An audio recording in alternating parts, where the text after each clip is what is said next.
Shalom mes amis, Chag Sameach. Aujourd'hui c'est le 15 Av. C'est une grande fête puisqu'on nous dit qu'il n'y avait pas de fête pour Israël aussi importante que le 15 Av et Yom Kippour. Et on peut se poser la question, mais en fait, c'est quoi le 15 Av? On ressent rien, la vie paraît normale. Alors évidemment, ça a été repris par la fête de l'amour, mais en fait, c'est quoi le 15 Av al Pitora?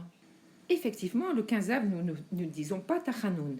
Mais en quoi le 15 Av est une fête quand on compare avec Pessah, avec Sukkot, avec Shavuot? On ne voit pas le lien entre toutes ces fêtes-là. Et pourtant, on dit que le 15 Av, c'est vraiment une fête.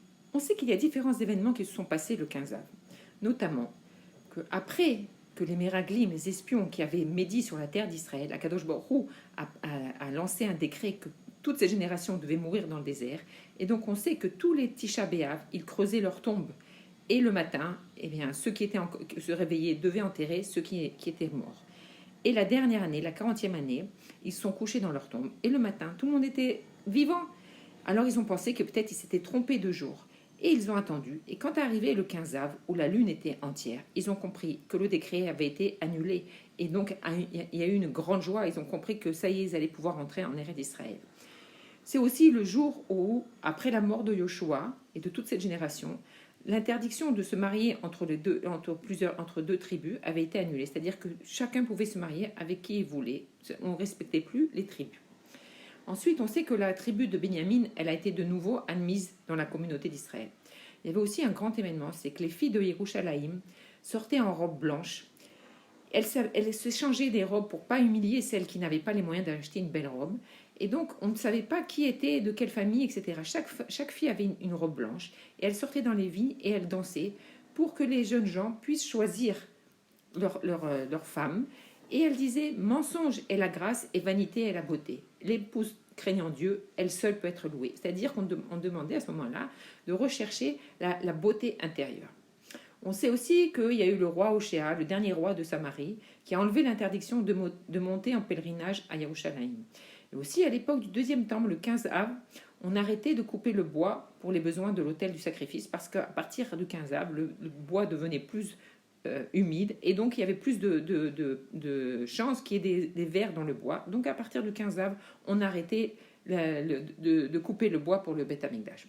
Il y a aussi, après la mort de l'empereur Adrien, les Juifs furent autorisés à enterrer tous les morts de Béta.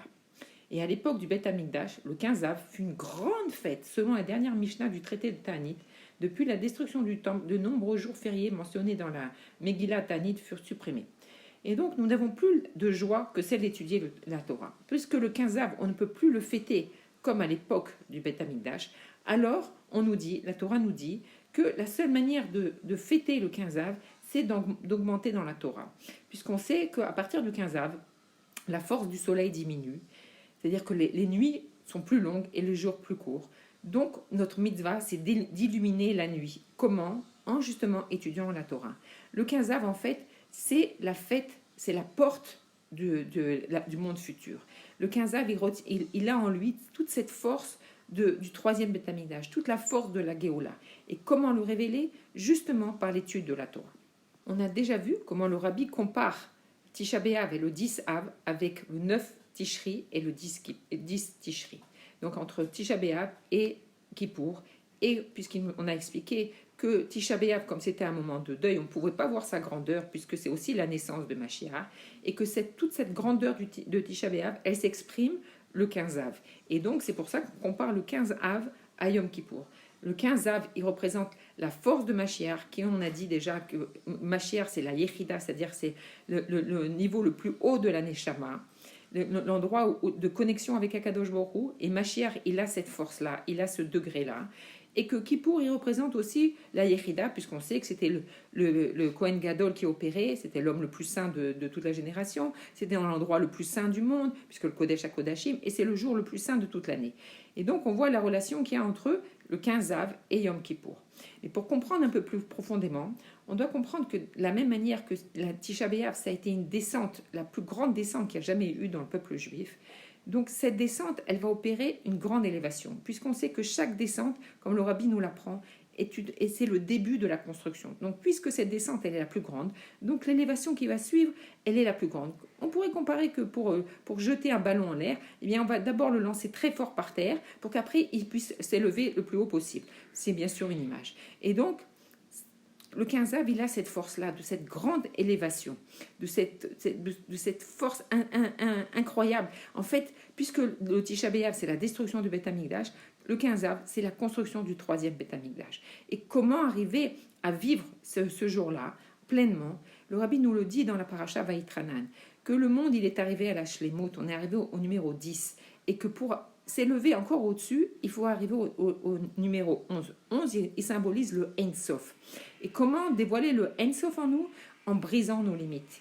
Quand on va prendre la décision d'étudier encore plus que ce qu'on a l'habitude, justement de rajouter de la lumière dans l'obscurité, puisqu'on a dit que les nuits sont plus longues, quand on va prendre cette décision d'augmenter dans l'étude de la Torah, d'aller au-delà de ses limites, alors premièrement, on nous promet qu'Akadosh Baruch Hu, il va nous rajouter de la vie, et en plus, on va dévoiler le Ein Sof en nous. À chaque fois qu'on est confronté à une limite et qu'on brise cette limite pour Akadosh Baruch Hu, pour justement dévoiler le Ein Sof, alors d'en haut, on nous envoie une grande force supplémentaire pour aller encore plus loin. Et n'oublions pas que le Rabbi nous dit qu'à partir du 15 av, on peut déjà se souhaiter Tiva Vechatima Tova. C'est-à-dire que le 15 av, c'est déjà la porte qui s'ouvre vers le mois d'Elul, vers la Tchouva, et que justement le 15 av, il vient réparer toute la descente, c'est-à-dire c'est un grand jour de Tchouva, c'est un grand jour où on peut s'unifier à Kadosh Baruch Hu, rien que par notre vision du monde, rien que par notre réflexion, notre remise en question, un Reshbon Nefesh profond, et comme ça on va dévoiler cette force intérieure qui est en nous, on va dévoiler ce jour extraordinaire, cette lumière qui se cache dans le 15 av, qu'effectivement aujourd'hui on a du mal à ressentir, parce que justement c'est une lumière de la Tidavo, c'est un Yom Tov de la Géoula. Alors que Bezrat Hashem, ce Yom Tov de la Géoula, qu'aujourd'hui même se révèle le Beth Amikdash, qu'on puisse fêter ce jour tellement grand, Begiloui.